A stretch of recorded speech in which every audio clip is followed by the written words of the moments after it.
Friends, एक बार फिर से आपका स्वागत कर रहा हूं। मैं चाह रहा हूं कि आप बहुत अच्छे से तैयारी कर रहे होंगे और जैसा उम्मीद कर रहा हूं कि जेईई मेंस का एग्ज़ाम बहुत करीब है, आपका प्रिपरेशन बिल्कुल अंतिम पड़ाव पे होगा। तो फ्रेंड्स, सबसे पहले आज इस वीडियो में मैं बताने आया हूं कि कौन से वो टॉप 7 इंजीनियरिंग एग्जाम इंडिया में हैं, क्योंकि आपके दिमाग में रहता है इंजीनियरिंग का मतलब जेईई। जेईई के अलावा भी कुछ एग्जामिनेशन है जो कि बहुत अच्छे एग्जाम माने जाते हैं इंजीनियरिंग के, और उसके अंडर भी बहुत अच्छे अच्छे कॉलेज हैं जहां से अच्छे पैकेज का प्लेसमेंट देखने को मिलता है। तो आज इसी वीडियो में आपको सबसे पहले मैं यही बताने वाला हूं। तो फ्रेंड्स, आपको ये भी बताऊंगा कि आप इसका प्रिपरेशन कैसे करेंगे, लेकिन सबसे पहले जब भी आपके इंजीनियरिंग एग्जाम दिमाग में आता है तो सबसे पहले आपके जहन में जेईई वर्ड आता है। जी, JEE। ये बहुत इंपॉर्टेंट एग्जाम है जिसमें आपको पता है कि अगर आप जेईई मेंस में बहुत अच्छा परसेंटाइल लाते हो तो आपके पास मौका होता है एनआईटी में पढ़ने का, या एक अच्छे ट्रिपल आईटी में पढ़ने का, या आईपीयू में पढ़ने का आपके पास मौका मिलता है। मैं आपको बता दूं कि एक ऐसे एग्जामिनेशन है जिसमें आपको बहुत अच्छे परसेंटाइल की नीड होती है, और अच्छे परसेंटाइल लाने के लिए आपको एक अच्छे ट्यूटर की जरूरत होती है, जहां पे एक अच्छा मेंटर आपको मिले, एक अच्छा एजुकेटर मिले, एक एक्सपीरियंस एजुकेटर मिले, और आप लोग भी बहुत अच्छे अच्छे कोचिंग में जाते हो। अभी पेंडेमिक सिचुएशन है, हो सकता है कि बहुत लोगों को कोचिंग जाने का ना टाइम मिला हो, बहुत लोग जो है वो नहीं घर से बाहर जाना चाहते हो, तब भी आपको निराश होने की जरूरत नहीं है। अगर आप इस साल दे रहे हैं तब तो समय निकल गया है, अब आपको सेल्फ प्रिपरेशन करना चाहिए। लेकिन अगर आप 2022 में जेईई लिखने जा रहे हैं तो आपके पास मौका है, आप घर बैठे भी तैयारी कर सकते हो, अनअकैडमी ज्वाइन कर सकते हो। क्योंकि अनअकैडमी पे आपको मैं बता देता हूँ, कुछ इन्फॉर्मेशन मेरे पास जो रहती है मैं आप तक पहुंचाता रहता हूँ, आपको पता ही है। अनअकैडमी में आरंभ बैच स्टार्ट हो रहा है, वो भी 19 जन से, तो आप चाहें तो रजिस्टर कर सकते हैं और मेरा कोड भी यूज कर सकते हैं चंद्रहास के नाम से। आपको 10% फीस में रिबेट भी मिलेगा। साथ ही साथ अगर आपको लगता है कि मैं 19 तारीख वाला बैच नहीं ज्वाइन करूंगा तो आप 20 तारीख को, 20 जनवरी 2021 को अभी मेगा बैच स्टार्ट हो रहा है 2022 के लिए, और 22 जनवरी को लीजेंड बैच 2022 के लिए स्टार्ट हो रहा है। तो जिनको अगले साल जेईई मेंस देना है, बहुत अच्छे परसेंटाइल लाना चाह रहे हैं, वो चाह रहे हैं कि मुझे जो है वो एनआईटी अच्छा मिले, मुझे एनआईटी के अलावा जो है आईआईटी में भी जब मैं एग्जाम दूं वहां भी मेरा रैंक अच्छा है, तो आप इंडिया के टॉप एजुकेटर से वहां भी पढ़ सकते हो। मैं अब आपको बता दूं, आपको कुछ नहीं करना, अनअकैडमी के लर्निंग ऐप को अपने आप में डाउनलोड करना है और उसके बाद वहां कोड मांगेगा, मेरा कोड यूज कर लेना, आपको 10% का डिस्काउंट भी मिल जाएगा।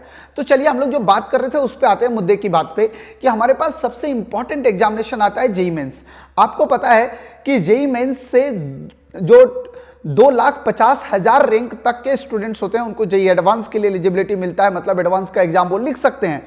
अब आपको मैं बताना चाहूंगा कि अगर आप एक अच्छे एनआईटी में जाते हो तो 100% एक अच्छा प्लेसमेंट होता है। और अगर मैं प्राइवेट कॉलेजेस की बात करूं तो मैं बोलूंगा कि जो आप अच्छे नामी गिनामी प्राइवेट कॉलेज पढ़ते हैं उससे बेहतर है कि आप अच्छे एनआईटी में जाने की सोचिए, क्योंकि आपको पता है कि प्राइवेट कॉलेज के फीस स्ट्रक्चर बहुत बड़े होते हैं, जबकि एनआईटी के फीस स्ट्रक्चर कम है और एक अच्छा इनपुट लगा के आपको बेहतर आउटपुट मिलने की संभावना है। गवर्नमेंट, देखो यार, कोई भी कंपनी प्लेसमेंट के लिए जाती है, मैं आपको एक सिंपल सा फंडा बताता हूं कि कोई भी कंपनी जब प्लेसमेंट के लिए जाती है तो उसके दिमाग में ये बात जरूर रहता है कि यार प्राइवेट कॉलेज में बच्चा जो है वो अपने पापा के पैसे से पढ़ रहा है, इतना हैवी पैसा देके। लेकिन अगर गवर्नमेंट कॉलेज में बच्चा है, अगर एनआईटी में है, आईआईटी जैसे संस्थान में, ट्रिपल आईआईटी में है, तो जरूर उनके दिमाग में ये रहता है कि वहां पे टैलेंटेड बच्चे हैं। तो कोई भी कंपनी चाहेगी कि हमारे यहाँ पहले टैलेंटेड लोग आए, इसलिए प्लेसमेंट का रेशियो जो है वो प्राइवेट से बेहतर और बेहतर पैकेज में भी जो है वो जाते हैं, कौन? गवर्नमेंट वाले। तो इसलिए आपको एनआईटी की तरफ भागना चाहिए, आईआईटी की तरफ भागना चाहिए। अब मैं आपको बात करूं कि अगर मान लो कि सर किसी का आईआईटी और एनआईटी में नहीं होता तो क्या हमारा करियर ऑप्शन खत्म हो जाएगा? ऐसा बिल्कुल नहीं है। अगर आपका आईआईटी और एनआईटी में सिलेक्शन नहीं होता यार, तब भी आपके पास ऑप्शन है। मैं आपको बहुत क्लियर बताना चाहूंगा मेरे दोस्त कि अगर आप चाहें तो आप दूसरा जो एग्जामिनेशन है, जो कि ऑल इंडिया लेवल में एक बढ़िया एग्जाम माना जाता है, वो है वेस्ट बंगाल इंजीनियरिंग का। वेस्ट बंगाल जेईई का एग्जामिनेशन बढ़िया एग्जाम माना जाता है। और आपको भी पता है कि 2-3 कॉलेजेस यहाँ पे ऐसे हैं वेस्ट बंगाल में जो कि बहुत ही बढ़िया कॉलेज माने जाते हैं, जिसमें प्लेसमेंट काफी अच्छा होता है और इनको गवर्नमेंट के इक्विवेलेंट माना जाता है कि गवर्नमेंट कॉलेज के इक्विवेलेंट यहाँ से प्लेसमेंट मिलता है, मतलब एनआईटी के इक्विवेलेंट भी इनको माना जाता है। ये बहुत अच्छा मतलब है, यहाँ पे रिटर्न ऑफ इन्वेस्टमेंट जो है वो बहुत बेहतरीन है, बिल्कुल समझ रहे हो मेरी बात। जिसमें अगर आपको वेस्ट बंगाल इंजीनियरिंग की बात करूं तो नंबर 1 का कॉलेज आता है जो वो है जादवपुर यूनिवर्सिटी। आपको बता दूं कि जितने भी इंजीनियरिंग कॉलेज हैं, सबसे सस्ता इंजीनियरिंग कॉलेज है, केवल 2400 रुपये पर ईयर इसकी फीस है। मतलब आप लगा लीजिए कि 10,000 के अंदर अंदर आप इंजीनियरिंग पूरा कर जाते हो यार। यहाँ से 4 साल की फीस केवल 10,000 है। और प्लेसमेंट की अगर मैं बात करूं तो यहाँ पे अगर जो सबसे बेस्ट ब्रांच है वो कंप्यूटर साइंस है। आपको पता ही है आज के टाइम में डिमांडिंग ब्रांच है, और कंप्यूटर साइंस में 18 से 22 लाख तक का यहाँ पे एवरेज पैकेज यहाँ पे देखने को मिलता है। तो एक बहुत अच्छा पैकेज यहाँ से मिलता है, तो उम्मीद करूंगा कि आपके लिए एक बढ़िया कॉलेज होगा। अगर वेस्ट बंगाल जेईई में आपको जादवपुर यूनिवर्सिटी नहीं मिलता तो दूसरा आपके पास आता है IIEST, मतलब Indian institute of engineering science and technology Shivpur. ये भी बढ़िया कॉलेज माना जाता है। इसके अलावा institute of engineering and management IIEM Kolkata, ये भी बेहतर इंजीनियरिंग कॉलेज माना जाता है। तो वेस्ट बंगाल जेईई के WJEE के मतलब वेस्ट बंगाल जेईई में आपके पास ये 3 ऐसे कॉलेजेस हैं जो कि बहुत बढ़िया कॉलेज माना जाता है, जहां पे आपका इनपुट जितना लगेगा उससे बेहतर आपको आउटपुट मिलने की संभावना है। क्योंकि यार इंजीनियरिंग में सबसे बड़ा टेंशन यही है, मेरी बात को समझिएगा ध्यान से, इंजीनियरिंग का जो सबसे बड़ा टेंशन है वो यही है। अब अगर अपन बात करते हैं अगला एग्जामिनेशन, तो थर्ड एग्जामिनेशन आपके पास आता है कॉमेड का। कॉमेड का बात करें अगर, तो कॉमेड में थोड़ा सा फीस ज्यादा है, क्योंकि कॉमेड के अंदर भी कुछ अच्छे कॉलेज हैं। हाँ, इसमें कोई दो राय नहीं है। जैसे MS रमैया बहुत बढ़िया कॉलेज माना जाता है, RIT जिसको बोलते हैं हम लोग, ठीक है ना, रमैया इंस्टीट्यूट ऑफ टेक्नोलॉजी। इसके अलावा RB कॉलेज ऑफ इंजीनियरिंग बहुत अच्छा कॉलेज माना जाता है बेंगलोर का। इसके अलावा आपके पास दयानंद सागर है, BDS है, BDS कॉलेज ऑफ इंजीनियरिंग या BMS कॉलेज ऑफ इंजीनियरिंग, ये सब बेस्ट कॉलेजेस माने जाते हैं। यहाँ पे भी आप जो है वो एडमिशन ले सकते हो।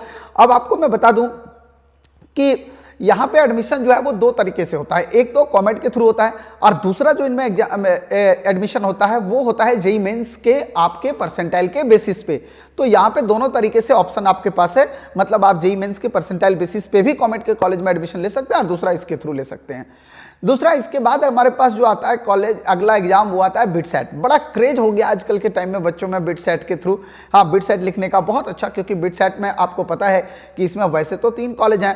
हाँ, बिट्स पिलानी है, बिट्स हैदराबाद है, बिट्स आपका गोवा है, लेकिन जो सबसे मेन कैंपस इसका पिलानी है। आपको पता है कि मेन कैंपस जो है वो, अगर मैं बात करूं बिट्स पिलानी, तो ये अच्छे कॉलेज को टक्कर देता है, गवर्नमेंट को भी टक्कर देता है, और अपने आप में बेस्ट कॉलेज माना जाता है। तो बिट्स पिलानी को नजर में रखते हुए लोग जो है वो बिटसेट का एग्जाम लिखते हैं। बहुत सारे बच्चे इसमें अपीयर होते हैं, ऑल इंडिया बेसिस पे इसका एग्जाम होता है, और टॉप 10 इंजीनियरिंग कॉलेज में इसका रैंक दिया गया अगर मैं आपको बताऊं तो। हाँ, मतलब आप अगर बोलेंगे तो इसका डायरेक्ट टक्कर जो है वो जेईई के कॉलेज, मतलब IIT के कॉलेजों से इसका डायरेक्ट टक्कर मिलता है इसको। तो ये टॉप 10 इंजीनियरिंग कॉलेज का मतलब यही है कि IIT के कॉलेज से इसका सीधा टक्कर है। और यहाँ बस एक ड्रॉबैक इसका खतरनाक है कि यहाँ पे फीस स्ट्रक्चर हैवी है, आपको थोड़ा इनपुट ज़्यादा लगाना पड़ता है, और हर एक साल लगभग वही आपका जून के एंड तक या थर्ड या सेकेंड वीक में इसका एग्जामिनेशन हर एक साल होता है। अब हम लोग अगर बात करें, फीस ज़्यादा जरूर है, इसमें कोई ये दो राय नहीं है। अगर आपका लगे मन तो कि यहाँ नहीं जाना है तो आप नहीं भी जा सकते, अब जाके अच्छे कॉलेज में एडमिशन ले सकते हो। इसके बाद हमारे पास आता है SRM जेईई, बड़ा इंपॉर्टेंट। हालांकि एक प्राइवेट यूनिवर्सिटी है, लेकिन SRM जेईई की बात करते हैं अगर हम, तो ये प्राइवेट यूनिवर्सिटी होने के बाद भी एक बढ़िया कॉलेज माना जाता है ये। हाँ, कांचीपुरम में जो है। और बीटेक में अगर हम बात करें तो लगभग 2.5 लाख इसका पर ईयर फीस होता है। मैं आपको बता दूं कि एक ऐसा कॉलेज रहा है जो पेंडेमिक के टाइम में भी 50% से प्लस जो है वो प्लेसमेंट दिया है। आपको पता है इस टाइम कितने नौकरियां चली गई, कितने सारे जॉब चले गए, पर इस कॉलेज से प्लेसमेंट का रेशियो बहुत अच्छा रहा है। पैंडेमिक सिचुएशन में भी 50% प्लस रेशियो रहा है। इसका मतलब अपने आप में एक रेप्यूटेड कॉलेज माना जाता है, रेप्यूटेड यूनिवर्सिटी भी है, कॉलेज का यूनिवर्सिटी बोल सकते हो आप। इसके बाद हमारे पास एक रुझान आता है जो ऑल इंडिया बेसिस पे हम लोग फॉर्म भरते हैं, वो है VIT का। हाँ, वेलोर इंस्टीट्यूट ऑफ टेक्नोलॉजी, जिसका मेन कैंपस वेलोर में है। हालांकि वेलोर के अलावा भी इसके कैंपस हैं, आपको पता है। वेलोर के अलावा भोपाल में भी इसका कैंपस है। इसके अलावा आपको VIT चेन्नई आपके पास है, लेकिन मेन कैंपस जो है वेलोर। क्या देखने लायक कैंपस है, बहुत खूबसूरत कैंपस एकदम। हाँ, अभी बहुत पुराना नहीं, 1984 का कैंपस है, अब काफ़ी हालांकि पुराना हो चुका है। लेकिन अगर आप बात करोगे तो यहाँ पे 2016 में एक ऐसा कैंपस है जिसको यूनिवर्सिटी ऑफ द ईयर का अवार्ड भी मिल चुका है, और 2017 में excellence in faculty of the year का अवार्ड भी मिल चुका है। मतलब यहाँ पे फैकल्टी भी अच्छा है, कैंपस भी अच्छा है, प्लेसमेंट भी अच्छा है, इन सारी चीज़ों का अवार्ड ये ले चुका है। और अगर आप NIRF रैंकिंग की बात करोगे तो ये 15वां स्थान इसका ऑल इंडिया बेसिस पे जाता है, और एवरेज पैकेज यहाँ से 6 से 8 लाख के बीच का होता है। तो एक अच्छा पैकेज यहाँ से देखने को मिलता है। मतलब VIT भी एक ऑप्शन हो सकता है अगर आप प्राइवेट कॉलेज के एग्जामिनेशन लिख रहे हैं। इसके अलावा 7th नंबर का जो आपके पास इंजीनियरिंग एग्जाम आता है वो है महाराष्ट्र कंबाइंड एंट्रेंस टेस्ट। जी हाँ, MSTCET की बात कर रहा हूं मैं। अगर आप बात करोगे तो इसका एक्सपेक्टेड डेट जो 2021 में होने वाला है वो 2nd-3rd वीक जून में हो सकता है। और इसमें इंट्रेंस टेस्ट में सबसे बड़ी क्वालिटी क्या है, आप जितने भी एग्जाम लिखते हो उसमें नेगेटिव मार्किंग होता है, बट इसमें आपको नेगेटिव मार्किंग देखने को नहीं मिलता है।